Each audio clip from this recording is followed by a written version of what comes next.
रात के करीब 8 बजे थे। सचिन अपने रेस्टोरेंट में बाकी स्टाफ के साथ ऑर्डर पैक कर रहा था। तभी उसका फोन बजा। स्क्रीन पर एक अजीब अनजान नंबर दिखा।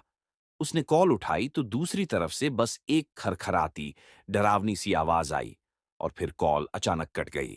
वो थोड़ा घबरा गया, लेकिन कुछ ही सेकंड बाद उसी नंबर से एक मैसेज आया। उसमें एक एड्रेस लिखा था और 3 पिज्जा का ऑर्डर।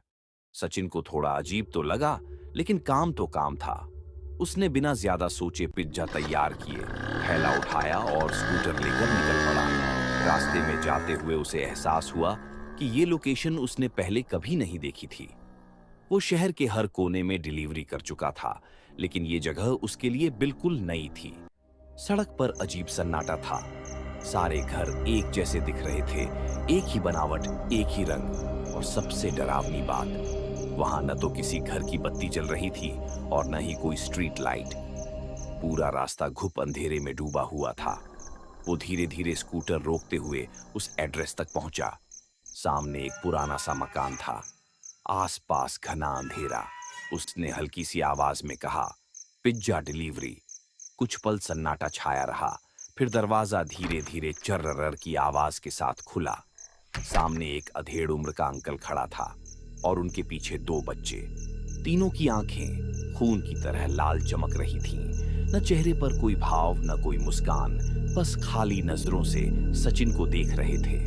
अंकल ने बिना कुछ बोले पिज्जा लिया और मुड़ने लगे, लेकिन जाते जाते वो तीनों सचिन को ठंडी नजरों से लगातार घूरते रहे। सचिन का गला सूख गया, दिल जोर जोर से धड़कने लगा। वो डर के मारे मुड़ा और स्कूटर स्टार्ट कर वहां से तेजी से भाग निकला। किसी तरह वो वापस रेस्टोरेंट पहुंचा और रात का बाकी काम निपटा कर घर गया। लेकिन पूरी रात उसकी आंखों के सामने बस वही 3 लाल आंखों वाले चेहरे घूमते रहे। नींद उसे बिल्कुल नहीं आई। अगली सुबह उसका फोन बजा।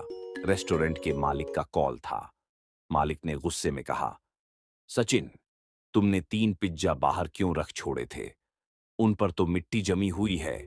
सचिन हक्का बक्का रह गया। उसने तो पिज्जा डिलीवर कर दिए थे।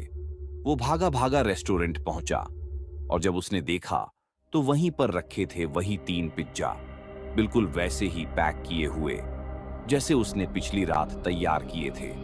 उसने जल्दी से अपना फोन निकाला और उस लोकेशन को दोबारा देखा, फिर मालिक को दिखाया। लेकिन मालिक ने कहा, ये एड्रेस हमारे शहर में है ही नहीं। सचिन का चेहरा पीला पड़ गया। वो कुर्सी पर बैठ गया और सिर पकड़कर सोचने लगा।